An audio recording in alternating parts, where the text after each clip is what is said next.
Hello students, how are you all? Hope so all of you are fine and happy. Welcome to my YouTube channel, Biology in Seconds. Today we will discuss the introduction to immunology. Let's start. Our students, our immune system बहुत ही ज़बरदस्त किस्म का system हमारी body में अल्लाह ताला ने बहुत सारे सिस्टम हमें दिए। Respiratory system, cardiovascular system, reproductive system, musculoskeletal system, genitourinary system. Clear? So उसी तरह से एक सिस्टम है, this is called as immune system. यही हमारी बॉडी में हमें मुख्तलिफ तरह की बीमारियों से बचाता है, जिसको हम सादा लफ्ज़ों में कहते हैं क़ुव्वत मुदाफ़ियत। ठीक है, तो जो हमारी power to resist the disease or diseased organisms, the germs, that is called as our immune system. So immune system that is studied in a branch of biology that is called as immunology. So what is immunology? It is the study of foreign particles that can affect. अब foreign particles का मतलब यहाँ पर antigens हैं, किसी भी तरह का, वो वायरस हो सकता है, वो बैक्टीरिया हो सकता है, कोई फंगस हो सकती है। So the study of foreign particles that can affect the living body, जो हमारी लिविंग बॉडी है उसको वो इफेक्ट कर सकते हैं, उसको बीमार कर सकते हैं। एंड द डिफेंस मैकेनिज्म्स, एक तो वो पार्टिकल आ रहा है, किस तरह से आ रहा है, क्या कर रहा है, इम्यूनोलॉजी में स्टडी होगा। और दूसरा द डिफेंस मैकेनिज्म्स, हमारी बॉडी के जो डिफेंस मैकेनिज्म्स हैं which are taken by the body, जो हमारी बॉडी उनके खिलाफ इकदामात कर रही है, जो डिफेंस सिस्टम चला रही है टू एलिमिनेट दिस पार्टिकल्स, कि उन पार्टिकल्स को, उन फॉरेन पार्टिकल्स को, उन वायरसेस को, उन बैक्टीरिया को बॉडी से किस तरह रिमूव करना है। So this is termed as immunology. Clear? So foreign particles which affect the living body and the measures taken by the body to eliminate these particles is called as the immunology. Now, there is another term related to this immune system, that is immunity.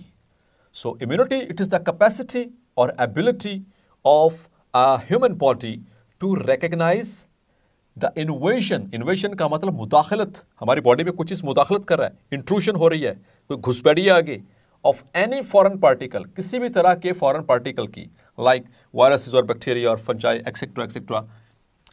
And to mobilise means to move the cells और cell products. Cells कौन से होंगे, like the T cells, और cell products क्या होंगे, like the antibodies, to help remove the particular sort of foreign material with greater speed and effectiveness.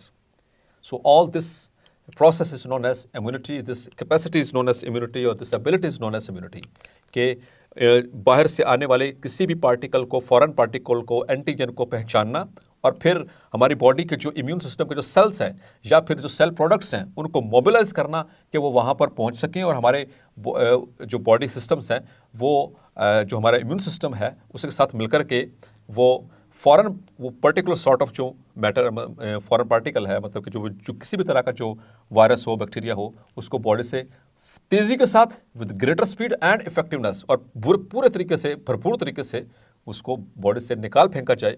This is termed as immunity. अब dear students, इससे पहले कि हम मज़ीद आके अपने इम्यून सिस्टम क्या कर मूव करें, तो बात करेंगे कुछ फिजिकल बैरियर्स की। फिजिकल बैरियर्स मतलब वो चीज़ें जो हमारी which are the lines of defence, हमारे लाइन्स ऑफ डिफेंस के जो हमें इन्फेक्शन होने से बचाते हैं, जो हमें मुख्तलिफ तरह के वायरसेस से बचाते हैं, बैक्टीरिया से बचाते हैं।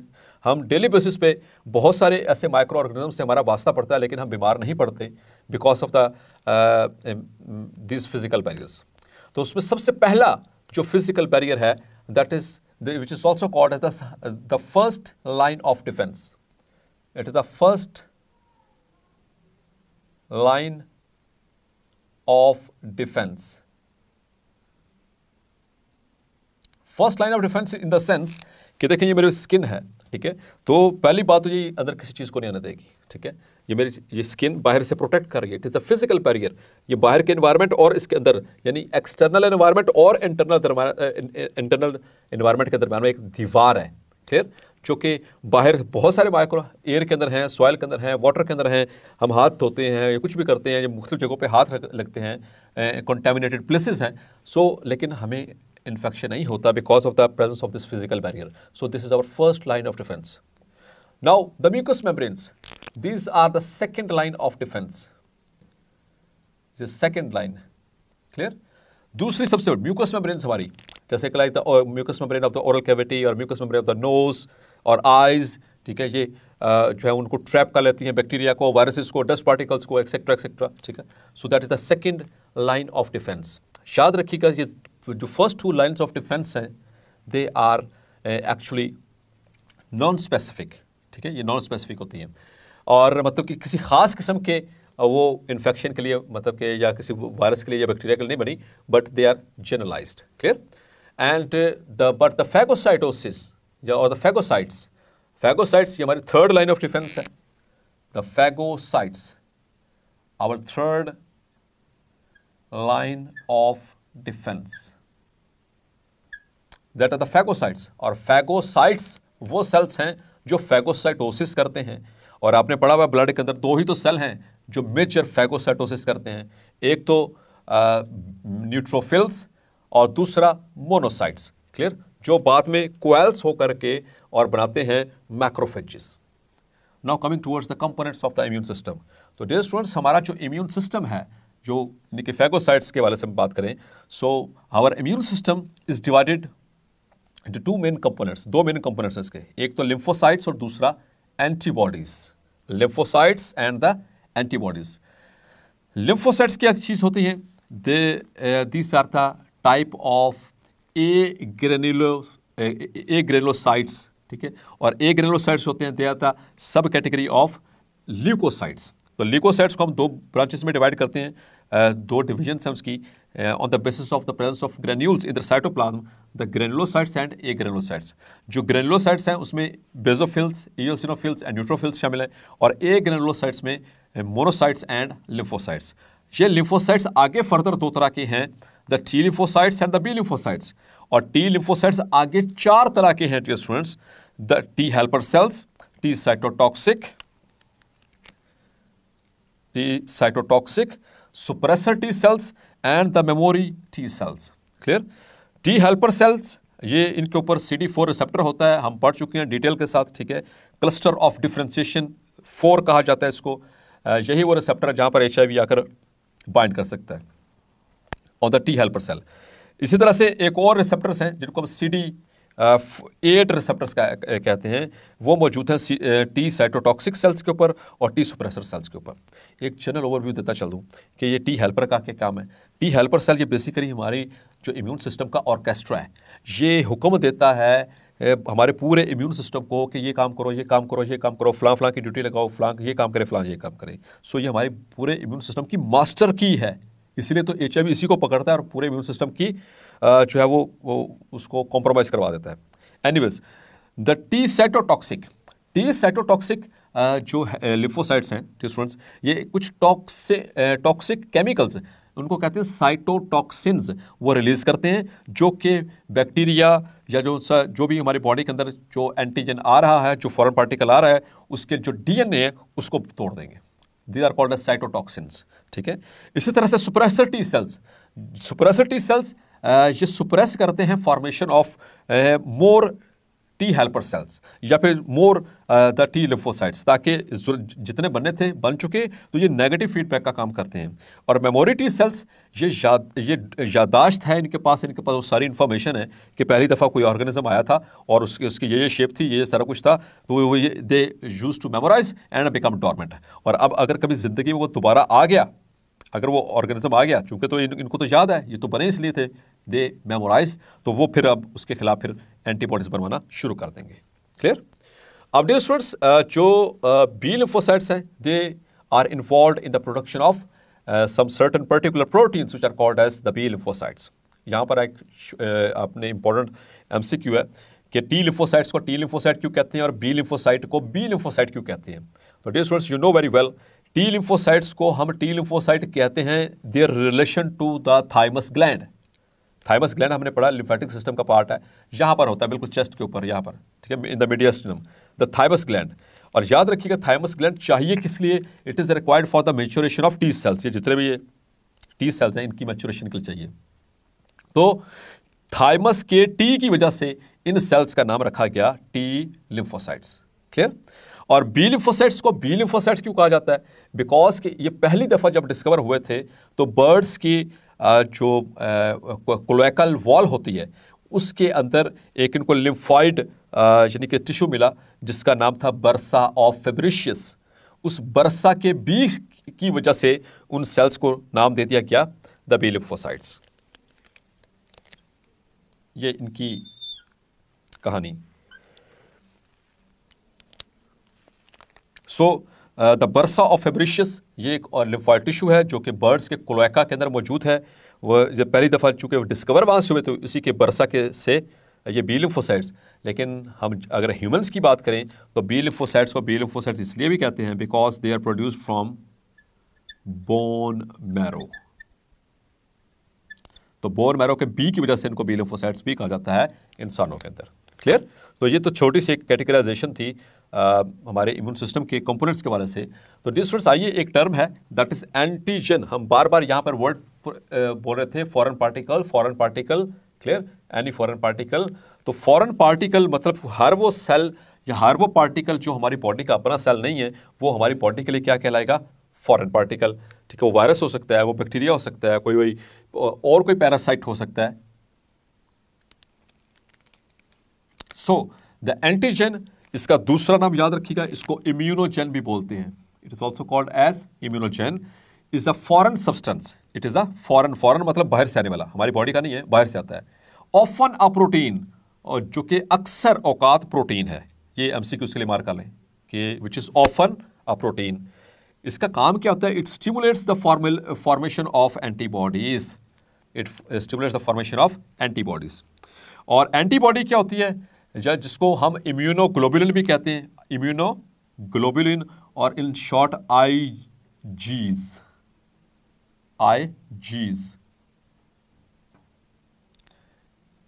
इम्यूनोग्लोबुलिन्स या इम्यूनोग्लोबुलिन्स या जिनको हम एंटीबॉडीज कह रहे हैं, they are the globular proteins. आपने पढ़ा था बायोलॉजिकल मॉलिक्यूल्स के अंदर प्रोटीन्स की क्लासिफिकेशन में दो तरह की प्रोटीन्स होती हैं, the fibrous proteins and the globular proteins. और ग्लोबुलर प्रोटीन्स का रोल क्या था? उनका फंक्शनल रोल होता है। सो डियर स्टूडेंट्स, तो these are globular proteins. The antibodies they are manufactured by, इनको बनाता कौन है? They are produced by the B cells और बी लिम्फोसाइट्स। क्लियर? और याद रखिए कि इनकी शेप किस तरह से होती है? Y shaped. ये देखिए कि एंटीबॉडी का स्ट्रक्चर है। This is the structure of an antibody. तो यहां पर देखें ये वाई शेप्ड है, वाई शेप्ड स्ट्रक्चर याद रखिएगा, ये भी एमसीक्यू है। So manufactured by the B lymphocytes and it is Y shaped structure और मॉलिक्यूल। अब जो इस मॉलिक्यूल को अगर आप देखें किसी एक एंटीबॉडी को, so it is made up of 4 polypeptide chains. ये भी एमसीक्यू है, इसको भी मार्क कर लें। एंटीबॉडीज में कितनी पॉलीपेप्टाइड चेन्स होती हैं? 4। 2 उसमें से हैवी होती हैं और 2 उसमें से लाइट होती हैं। लाइट इन द सेंस कि उसमें number of amino acid comparatively कम है, और हैवी का मतलब ये वजनी नहीं है, मतलब कि उस सेंस में नहीं है, मतलब कि उसमें नंबर ऑफ अमाइनो एसिड ज़्यादा है। क्लियर? मॉलिक्यूलर वेट के अतबार से फिर ये हैवी है और ये उससे लेस हैवी है। क्लियर? अब ये रहा स्ट्रक्चर, ये देख सकते हैं। ये बड़ी सी जो चेन नज़र आ रही है ये 2 हैवी चेन्स हैं, और उसके साथ छोटी जो चेन नज़र आ रही है दीज आर लाइट चेन्स। ठीक है? So the light chain and this one is the heavy chain. अब इन दोनों के ऊपर 2 रीजन्स हैं, 2 पोर्शंस हैं या रीजन्स हैं, या जोन्स भी कह सकते हैं। एक पे लिखा हुआ है वी और सी, we C.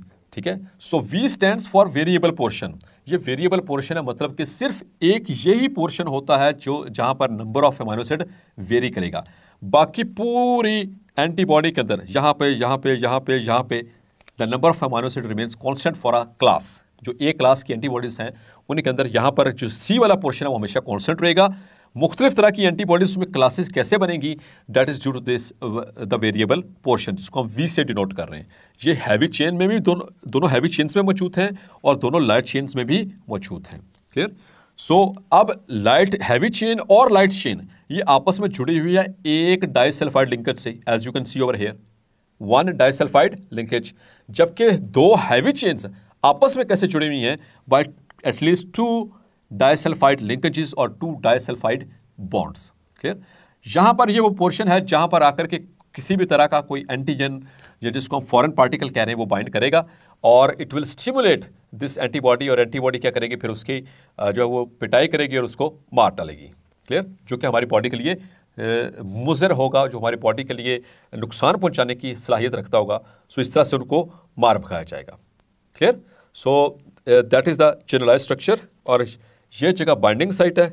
Let's have an example. ये देखें,